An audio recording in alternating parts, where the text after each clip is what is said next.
But we're lucky right now to be joined by Democratic Congressman Ted Lieu, who is joining us on all these burning questions of the hour. Congressman, I want to ask you about where you all take this, but I don't want to skip over the Attorney General's attempt to frame the report today. It was the fifth time, I think, that we've heard from the Attorney General about the Mueller report. It was purposely done before the Mueller report was available. And he seemed to say on obstruction that the president was very frustrated. And while he may have been obstruction-y, he did it because he was frustrated. What do you make of the role that the Attorney General has played in putting his finger on the scale on the obstruction question, a question that Robert Mueller and his investigators left unanswered, neither exonerating the president nor recommending criminal prosecution? Thank you, Nicole, for your question. I'm a former prosecutor, and you can't go through Volume 2 without coming to the conclusion that Donald Trump met the elements of obstruction of justice. For example, when you ordered McGahn to go fire Robert Mueller, it's irrelevant that McGahn didn't execute the order because the obstruction of justice statute just requires that you endeavor to obstruct justice. You don't have a completed act.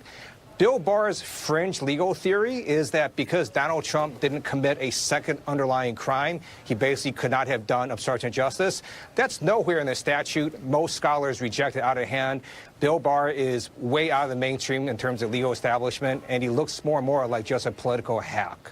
Does his conduct and the gravity of the president's conduct and really what Mueller details as an inability to ascertain a full and complete picture based on the lack of access to a presidential interview and the lack of any written answers at all on the question of obstruction, does that force your caucus and your party and your leaders to reevaluate the consideration about impeachment?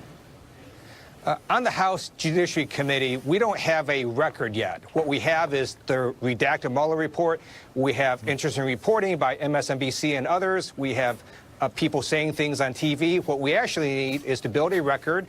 We're going to gather documents, interview witnesses under oath, and then we're either going to exonerate Donald Trump on obstruction of justice or we're not. And then we're going to have a discussion with American people based on what our investigation shows. What do you think would make you more able to exonerate or not than Robert Mueller? So we're going to call in Robert Mueller to testify.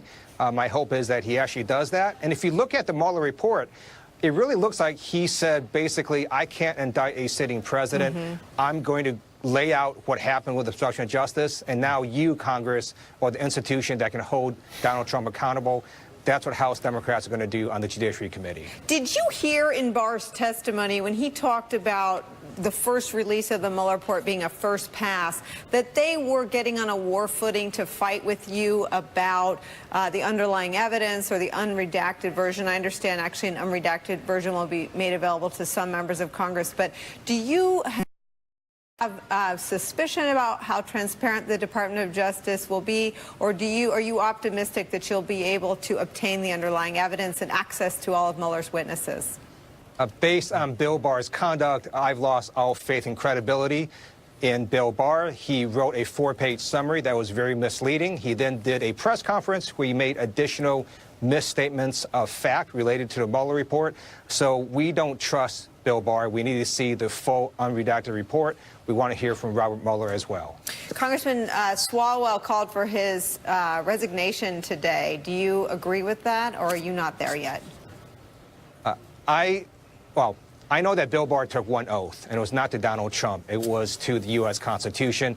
I hope Bill Barr will act in the public's interest, not in the interest of Donald Trump. That is not his job.